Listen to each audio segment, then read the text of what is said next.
తీసుకోలేదు. ఇక దీనికి సంబంధించి పూర్తి విశ్లేషణ అందించడానికి ప్రముఖ రాజకీయ సామాజిక విశ్లేషకులు అంది సత్యం గారు లైన్లో ఉన్నారు. నమస్కారం అండి సత్యం గారు. నమస్తే అండి సత్యం గారు, పాకిస్తాన్ ఇరాన్ కు ఈ న్యూక్లియర్ సపోర్ట్ ఇస్తానని చేసినటువంటి ప్రకటనను ఎలా చూడాలంటారు? అంటే దీని వెనకాల ఏదైనా పొలిటికల్ స్ట్రాటజీస్ ఉన్నాయంటారా, లేదంటే నిజంగానే జెన్యూన్ గా నేను సపోర్ట్ చేస్తాను అని ముందుకొచ్చింది అని అనుకోవాలా? దానికి అంత క్రెడిబిలిటీ ఉంది అనిపించట్లేదు. వ్యక్తిగత స్థాయి అధికారుల ముచ్చట్లలో లేకపోతే ఆలోచిద్దామనేటువంటి ఒక కనిష్ట హామీ ఆధారంగానో ఈ ప్రకటన వచ్చి ఉండొచ్చు. ఎందుకంటే పాకిస్తాన్ అణ్వాయుధాలని పరోక్షంగా అమెరికా మానిటరింగ్ చేస్తుంది. దరిదాపు అమెరికా సపోర్ట్ లేకుండా, అమెరికా అంగీకారం లేకుండా పాకిస్తాన్ అణ్వాయుధాలు సప్లై చేయటం, అణ్వాయుధాలు ప్రయోగించడం అనేది కళ.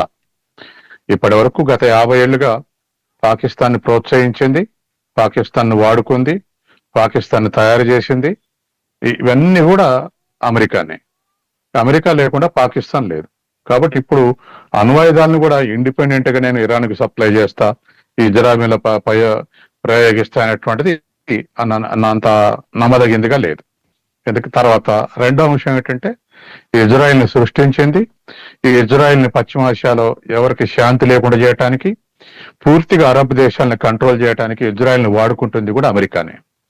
తర్వాత ఇజ్రాయెల్ చేసే యుద్ధంలో, ఇజ్రాయెల్ చేస్తున్నటువంటి దాడులలో పూర్తిగా పరోక్షంగా అమెరికా అంగీకరిస్తుంది. మాకు ముందే తెలుసు, పాలస్తీనా మీద దాడి చేసేది మాకు ముందే తెలుసు, గాజా మీద దాడి చేసేది ముందే తెలుసు, నిన్న కూడా ఇరాన్ మీద దాడి చేసే విషయం మాకు ముందే తెలుసు.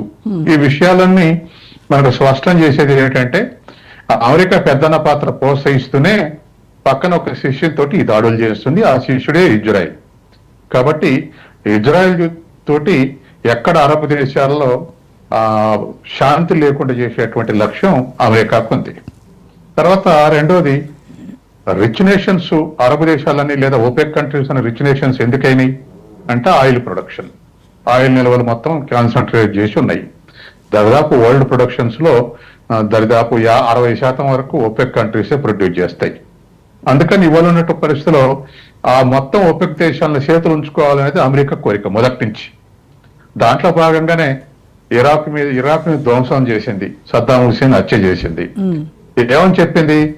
మాకు స్పష్టమైనటువంటి ఆధారాలు ఉన్నాయి, ఇరాక్ దగ్గర జీవ ఆయుధాలు ఉన్నాయి, కాబట్టి మేము అటాక్ చేస్తున్నాం, నాశనం చేస్తున్నాం చెప్పింది. యుద్ధం ముగిసిన తర్వాత ఎక్కడ ఆధారాలు దొరకలేదు. అంటే ఇరాక్ని నాశనం చేయడానికి ఆ ప్రచారం చేసింది, జీవాయుధాలు ఉన్నాయని చెప్పేసి. అట్లాగే ఆ తర్వాత లిబియాలో గడాఫీని హత్య చేసింది. లిబియాలో ఏమున్నదన్నది ఏమీ లేదు. కాబట్టి అది గడాఫీ డెమోక్రటిక్ గా వ్యవహరించలేదని దాడి చేసింది. అంటే వీటి వెనకాల ఉన్నటువంటి అంతరార్థం ఏంటంటే ఓపెక్ కంట్రీస్ ఇండిపెండెంట్ గా వ్యవహరించడం ఇష్టం లేదు, అమెరికాను కనుసన్నల్లో మాత్రమే వ్యవహరించాలి. అది దానికి ఉన్నటువంటి కోరిక. రెండు, ఆయిల్ రిసోర్సెస్ ని కంట్రోల్ చేయాలి. మూడు, తర్వాత వాళ్ళు నిర్దేశించిన ప్రకారం షేర్ ప్రకారం పెట్రోల్ ని ఉత్పత్తి చేసి అమ్మాలి. వీటన్నిటి దృష్ట్యా ఇవాళ అరబ్ దేశాల్లో డెమోక్రసీ పాదుకొలపకుండా, భిన్నాభిప్రాయాలు లేకుండా షేక్ ప్రభులను ప్రోత్సహించడం, దాడులు చేయటం, ఎవరైనా ఎన్నికల ద్వారా కానీ లేదా లీడర్లు బలపడితే వాళ్ళని డిస్మాంటిల్ చేసి ప్రభువులకు అప్పగించడం, వాళ్ళ చేతుల్లో ఉంచుకోవటం, ఇది జరుగుతున్నటువంటి తంతు. కాబట్టి ఇరాక్ మీద ఎందుకు అంత కోపం ఎందుకు వచ్చింది అంటే కువైట్ ని ఆక్రమించిందని ఇంకోటో చెప్తారు. అసలు విషయం ఏంటంటే ఇరాక్ పెట్రోలియం ఉత్పత్తిని, ఆయిల్ ఉత్పత్తిని పబ్లిక్ సెక్టర్ లో ఉత్పత్తి చేయటం ప్రారంభించింది. కాకుండా అమెరికా, జపాన్, జర్మనీ మోనోపాలిస్ పోయి, కార్పొరేట్లు పోయి అక్కడ వాటిని ఉత్పత్తి చేసి ప్రపంచవ్యాప్తంగా మార్కెటింగ్ చేసుకుంటున్నాయి. కేవలం రాయల్టీ మాత్రం షేక్ ప్రభులకు ఇస్తుంది. అలా వాళ్ళ కోరిక అట్లనే ఉండాలి.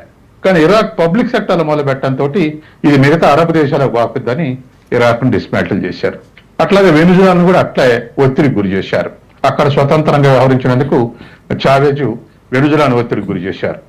తర్వాత ఇరాన్ నుంచి మనం గతంలో పైప్ లైన్కు అంగీకరించాం. Iran, Pakistan, India, Bangladesh. ఈ ఇరాన్ నుంచి తేలికగా పెట్రోల్ సప్లై అయ్యేది, వాళ్ళ చాలా సౌకర్యవంతంగా ఉండేది, మనకు చాలా ఖర్చు వచ్చేది. కానీ అమెరికా ఒత్తిడితోటి చివరికి బంగ్లాదేశ్, పాకిస్తాన్ భయపడలేదు. కానీ ఆనాడు ఇండియా భయపడి వెనక్కు తగ్గింది. ఆ నలుగురి ఒప్పందం నుంచి పక్కకు తప్పుకుంది. కాబట్టి ఇలా మొత్తం మీద ఒపెక్ కంట్రీస్ మీద ఒత్తిడి చేసుకొచ్చి రిసోర్సెస్ ని కానీ పరిపాలనని కానీ వాళ్ళ చేతుల్లో ఉంచుకోవాలంటూ కోరిక. ఎవరైనా తాలెత్తితే కొన్ని తను డైరెక్ట్ దాడి చేస్తుంది, కొన్ని ఇజ్రాయెల్ తోటి దాడి చేయిస్తుంది. ఇజ్రాయెల్ వాడే వాయిదాల్లో దరిదాపు 50% అమెరికా ఉంటాయి, సగం ఇజ్రాయలీ ఉంటాయి. కాబట్టి ఇదేదో ఇజ్రాయెల్ ఇండిపెండెంట్ డెసిషన్ కాదు, పాకిస్తాన్ డెసిషన్స్ కూడా ఇండిపెండెంట్ డెసిషన్స్ కావు. అమెరికా కనుసన్నలనే అవి డెసిషన్స్ తీసుకుంటాయి. ఇవాళ పాలిస్తాన్ లేకుండా చేయాలనేది అమెరికా కోరిక. ఇప్పుడు ఇరాన్ ఎదురు తిరిగితే ఇప్పుడు ఆడ ఇజ్రాయెల్ కు ఎదురు తిరిగే క్యాపబిలిటీ ఇష్టం లేకున్నా ఎవరు ఎదురు తిరిగే కౌంటర్ అటాక్ చేసే పరిస్థితి లేదు. ఇరాన్కి ఆ శక్తి ఉంది కాబట్టి ఇరాక్ ను డిస్మెంటిల్ చేస్తున్నారు. ఇది పరిస్థితి. తర్వాత దాడి చేయటం కూడా ఇజ్రాయెల్ ఏముంటుంది, అణ్వాయుధాలు తయారు చేసుకుంటుంది, అందుకని దాడి చేస్తున్నాం అంటున్నారు. అసలు అణ్వాయుధాలు మరి 9 దేశాలు అణ్వాయుధాల శక్తి ఉన్నాయి. ఇరాన్ దగ్గర ఇంకా కన్ఫర్మేషన్ లేదు. వాళ్ళు ఎప్పుడు కూడా మేము శాంతి కోసమే మేము ఇరానియన్ నిల్వ చేసుకుంటున్నాం అంటే ఇవాళ అణువిద్యుత్తు ఉత్పత్తి చేసుకుంటున్నారు అన్ని దేశాలు. ఫ్రాన్స్ అయితే 85% విద్యుత్ వాళ్ళదే ఉత్పత్తి.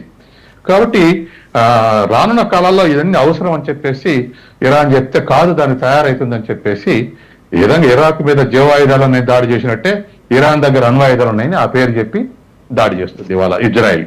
కాబట్టి ఇది మొత్తం కూడా అమెరికా పరోక్షంగా ప్రత్యక్షంగా ఇజ్రాయెల్ చేస్తున్నటువంటి యుద్ధం ఇది.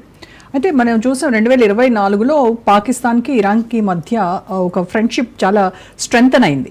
సో మరి ఇప్పుడు ఈ యుద్ధం టైంలో ఎలాంటి ప్రయోజనాలను ఇరాక్ అందిస్తుందంటారు పాకిస్తాన్? ఇప్పుడు ఇరాన్కు పాకిస్తాన్కి మిత్రత్వం ఉన్నది వాస్తవమే. 24 నుంచి ఇంకా మరింత సన్నిహితంగా ఉంటున్నాయి రెండు దేశాలు. కానీ అమెరికాని కాదనిపోయి ఇజ్రాయెల్కి వ్యతిరేకంగా పాకిస్తాన్ వ్యవహరించేటువంటి క్యాపబిలిటీ పాకిస్తాన్కి లేదు.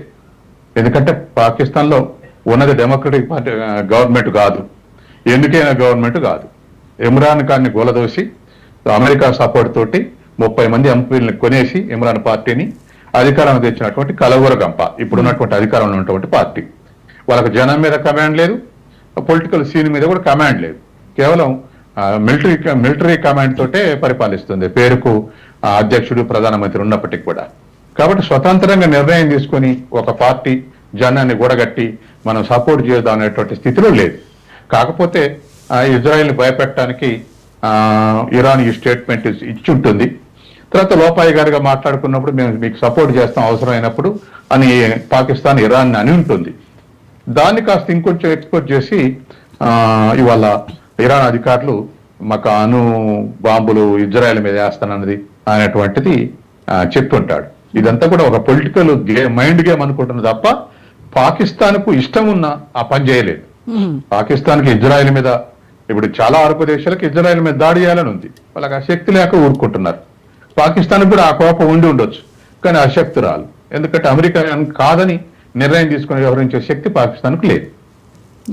అయితే ఇరాన్కు ముస్లిం దేశాలు అన్ని కూడా సపోర్ట్ చేయాలి